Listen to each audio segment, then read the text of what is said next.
Ici, c'est le poste de vision. On règle toutes les caméras ici, les 24 CCU qu'on dispose sur l'unité mobile. Et voilà les individus qui s'occupent du réglage des caméras.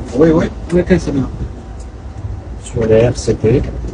Tous les talonnages, tous les réglages nécessaires pour les caméras, ils se font ici. Chaque caméra, elle a un RCP.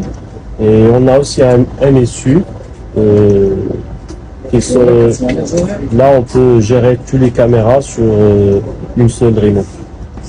Ici, c'est vraiment l'étalonnage, les white balance, la colorimétrie et plein d'autres détails pour ajuster l'image. Ici, c'est le poste des opérateurs EVS. Pour cette période des phases Blackhand, on utilise 7 positions. On a 7 opérateurs LSM. Et on a un chef opérateur aussi.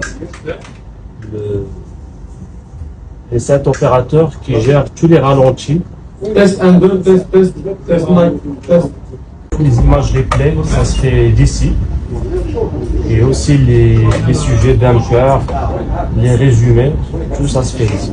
Comme nous avons un peu plus de 30 caméras, c'est bien un enchaînement. On a bien un enchaînement qui règle ou bien qui gère chacun fait quoi, quelle caméra ça va être utilisé par quel opérateur, qui gère cette synchronisation entre les opérateurs et le réalisateur. Il choisit bien les angles et les opérateurs qui vont passer avec le truc disent le réalisateur.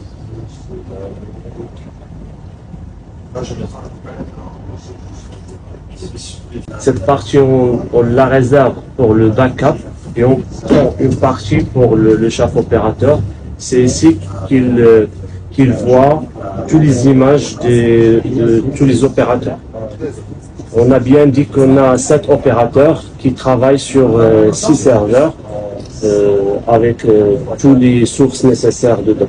Le chef opérateur, c'est à lui de diriger, de choisir quel axe, quel enchaînement on va faire, on va utiliser pour rendre ce replay disponible et pour le réalisateur.